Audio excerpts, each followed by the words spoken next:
અમાર હારનોની સરકારી નોકરી હતી, મને એમ હતું કે જાય પછીનો પેન્શનના પૈસા તો આપણે દીકરીના નામે તો આવશે, તે એમાંથી ને 1 રૂપિયો ન આવી. આવો પટલ લાવો, બેહો. બેહો, બેહો.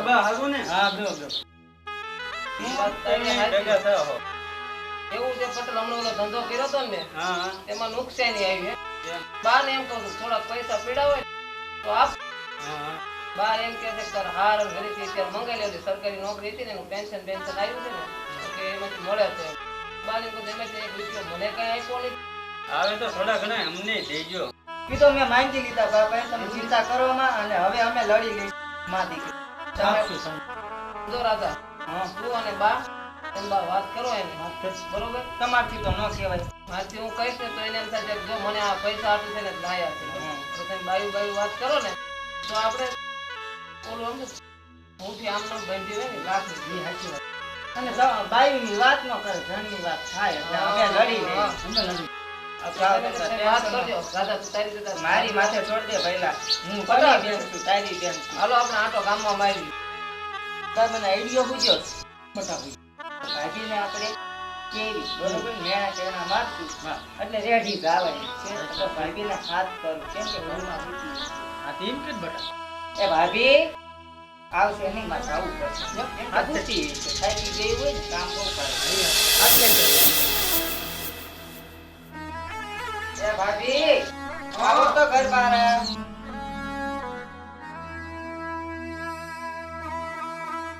ખાટલા ઉપર ન બેસતા, હેઠા બેસો. ઉભી રહો તો કે વાંધો ઉભા રહે તો કાંઈ વાંધો નહીં, પણ ખાટલા ઉપર કામ હતું. કામ હોય તો જ બોલાયો ને ભાઈ. શું કામ હતું? જરા બેસો. હા, ઉભા રહેતા નો હારા લાગે. માન મર્યાદા જેવું તે કાંઈ. બોલો ને બાકી કામ હતું. અમે તમને શું કહેવી છે? હા મારી વાત એક હા, તમારા લગ્ન થયા બરોબર, હા, તમારા બાપાએ શું આપ્યું તમને? મારા બાપાએ તો કરિયાવરમાં જેટલું કીધું હતું એટલું તો આપ્યું તો ખરા. કાંઈ આપ્યું નથી હો ભાભી, હું આયા દેખી. બધું મોકલાવ્યું છે. તમે મોકલાવ્યું તો તમે એમ કેમ કહો? ના ના ભાભી, કાંઈ એટલે કાંઈ આપ્યું નથી. ઘણું બધું મોકલાવ્યું તો. શું મોકલ્યું ગણાવો તો, કે વાતું જીકો છો કે મોટી વાતું કરે. એ બધું તો ઠીક, પણ આજ અચાનક કરિયાવરની વાત કેમ ખોલી તમે? બોલે છે ને, હવે સમય ઘણો વીતી ગયો છે. હા, પણ કરિયાવરની વાત અચાનક કેમ આવી? કરિયાવરની વાત એવી આવી છે કે ઘરમાં હવે થોડી ભાઈને તે કામમાં ખોટ જાય છે બરોબર. શેની ખોટ ગઈ? તો ધંધામાં ખોટ ગઈ હોય કે બધી કાંઈ મને ન ખબર. તો મને તો કીધું નથી કે ધંધામાં ખોટ. ઈ તમને ન કે, એમને જ કે ઘરમાં. એવું કઈ છે બીજું હું? બાબા આવે બાબા વાત કરી કાંઈ? વાત તાર બેન કરે છે. હે રાજા વાત કરી? વાત બધી થઈ ગઈ છે, પણ હજી ખાલી વાત જ કરી છે, બીજું બધું હજી બાકી છે. વાત કરી હું કે છે તો એમ કે છે અચાનક કેમ આ વાત કરો છો એમ. ભાઈ બધી વાત મૂકો, પંચાયત છે ને કે પૈસાનું કરો ને બા, પૈસા જ આપણે પૈસાનું જ કરવાનું છે. પૈસા હાથમાંથી વ્યા જાય ને તો બા બધા એમ નામ રહેવું, પૈસા લાવો આપણે ઘરમાં પીડાય પડે એમ નામ રહે. હા મારી તમે તમે તમે વાત કરો, હું અહીં બેઠો હું બરોબર, મને કાંઈક પૂછશે એટલે હું જવાબ આપી દઈશ. તમે વાત કરો દાદા, તું બોલ. ભાભી, હા, એટલે તમારા બાપના ઘરે પૈસા લાવવા પડે બરોબર, ધંધામાં ખોટ છે. પણ કેટલા પૈસા જોઈએ? 5 લાખ રૂપિયા તો જોઈએ જ છે ભાભી. અરે પણ નણંદબા, વાત તો સાંભળો મારી પૂરી. બોલો ને ભાભી. મારા બાપા રિટાયર થયા સરકારી નોકરીમાં. જેટલા આ કાંઈ પૈસા આવ્યા હતા એ બધાનું કરિયાવર લઈને હવે અહીંયા લગ્ન કરી દીધા મારા. હવે મારા બાપાની ઘરે હું છે ત્યાં. તો ભાભી તમારે વિચારવાનું. ફાટેલ તૂટેલ ઝૂંપડું છે, ઝૂંપડામાં રહે મારી માં. ઘરના કામ કરીને બધું પૂરું કરે છે હવે તો. તો ઝૂંપડા વેચવા પડે દીકરી માટે તો. પણ ત્યાં ખાવા માટે લાલા પડે છે ને તમે મારી પાસે પૈસા મંગાવો હો. અરે તારા માવતરે અહીંયા આપ્યા મેડીન બંગલા જોઈને, ફાટેલ તૂટેલ ઝૂંપડીઓ હતી ને તારું અહીંયા પોહાણ નતું, એટલે આ મને તાર માવતરે અહીંયા મને ભટકાડી. મારે પૈસા જોઈશે, ધંધામાં ખોટ આવી છે એટલે. તારી થાય પૈસા? તારી પાસે પીડા છે ઘરમાં? મારી પાસે શું હોય ધણી? બધો હિસાબ તો તમારી પાસે હોય ને. તો હું તને એમ કહું છું કે તાર માવતરના ઘરેથી થોડાક લાય તો આપણે પણ પાછા આપી દેવું. પણ તમે સમજો તો ખરી મારી વાત. હું ફાટેલ તૂટેલ ઝૂંપડામાં રહી બીજાના ઘરના કામ કરીને મારી માં પેટ ભરે છે. બાજી એની પાસે હું રૂપિયો હશે? તમે તો કહેતા હતા ને કે મારા બાપા તો ગાડા ભરીને કરી આવવા દેશે, કાંઈ દીધું નથી. પણ ગાડા ભરી પણ ગાડા ન ભરાણા તો હું થયું? જેટલું હતું એટલું તો બધું આપી દીધું ને દીકરીને બધું. એટલે હવે દેવાનો સમય આવ્યો છે એટલે તમારા બાપાને કયો કે 5 લાખ રૂપિયા મોકલીશ. જો નણંદબા, મેં હા. તમને કહી દીધું જેટલું લાવી કહેતું હતું એટલું અમે આ ઘરમાં લાવી દીધું. પણ હવે હું મારા માવતર પાસે પાછી લેવાની નથી. હું જાઉં છું. ભાભી ક્યાં છો? હજી મારી વાત પૂરી નથી થઈ હો. હા, બોલો તમારી વાત. મારે કહેવાનું એવું જ છે કે તમારે 5 લાખ રૂપિયા તો લાવવા જ પડશે. 5 લાખ રૂપિયા તો હું નહીં લાવું. કેમ કે મારા માવતર અહીંયા ઝૂંપડા છે. મારા માવતર ગામના કામ કરી કરીને પોતાના પેટનું ભરણ કરે છે ને એની જેટલું પૈસા કેમ લાવું? હમરું ભાભી 5 લાખ રૂપિયા તો લાવવા જ પડશે. જ્યાં સુધી 5 લાખ રૂપિયા ન આયા ને ત્યાં સુધી આ ઉંગરા તમને સડવા નહીં મળે. કાયમ માટે આ ડેલા બંધ થઈ જશે તમારા માટે. સમજી ગઈ ને તમને? બસ બા બસ, આવો જુલમ ન કરો મારી માથે. આવા અત્યાચાર મારી માથે હે બા. બસ ભાભી ખોટા પૈપૈયા નથી પાડો. હવે જાઓ લઈ આવો 5 લાખ રૂપિયા. ત્યાં સુધી આવતા નહીં ઘરે.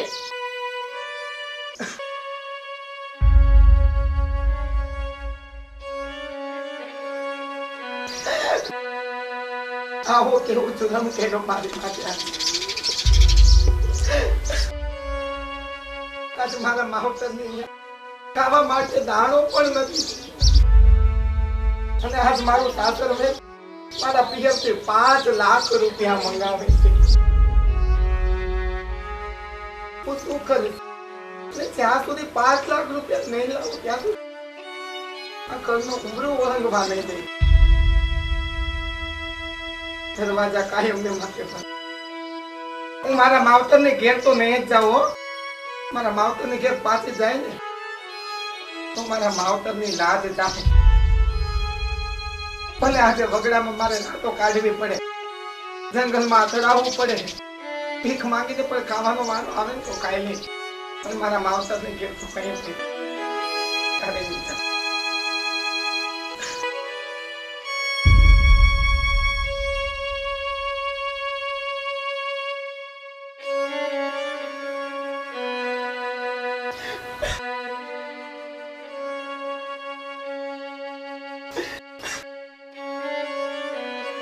એ ઉનાળાના નાથ, તું ક્યાં છે આજે? આમ તો દ્રૌપદીના 999 ચીર પૂર્યા હતા ને તે. આજ આ તારી બેનની લાજ જવાની તૈયારી છે હો. આજ એના કુળનું નામ જાય. તારે લાજ રાખવાની છે નાથ, તારે લાજ રાખવાની.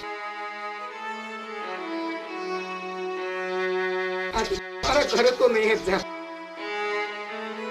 તારે શું કરતા હશે મારા મમ્મી પપ્પા? બીજાના કામ કરી કરી પોતાના પેટનો ખાડો પૂરે. એની પાસે હું 5 લાખ રૂપિયા માંગીશ.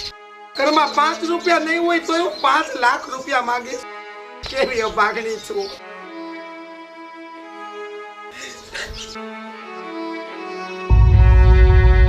9 મહિના પેટમાં રાખી મને.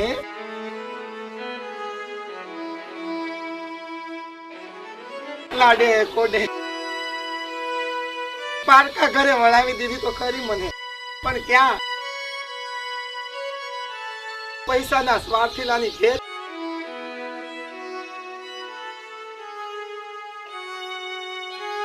અને આજે એ જ દીકરીને પાછી ભીડ પડી હો.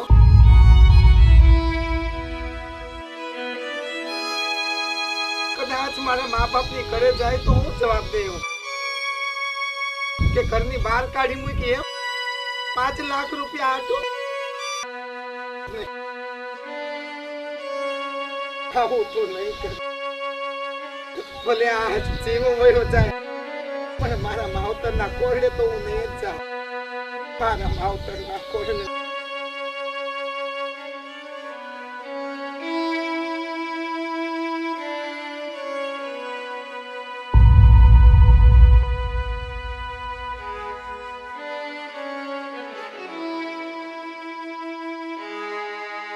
હે દ્વારકાના નાથ, આ તે કેવા દિવસો દેખાડ્યા તે.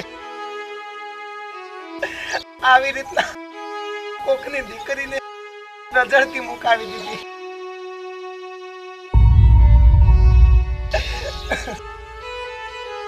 આમ નહીં ચાલે, આમ નહીં ચાલે. તારે વારે આવવું જ પડશે, તારે વારે આવવું જ પડશે. હે ભગવાન, તારે વારે આવવું જ પડશે. આ માટીની કણ કણ આજ તને પોકારે. આ દીકરી ઉપર અત્યાચાર થાય છે, આ દીકરી ઉપર જુલમ થાય.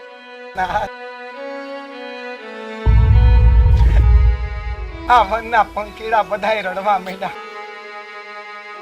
ઝાડવાય આહુડા પાડવા માંડ્યા, પણ તને દયા નથી આવતી ભગવાન, તને દયા નથી આવતી મારા ઉપર.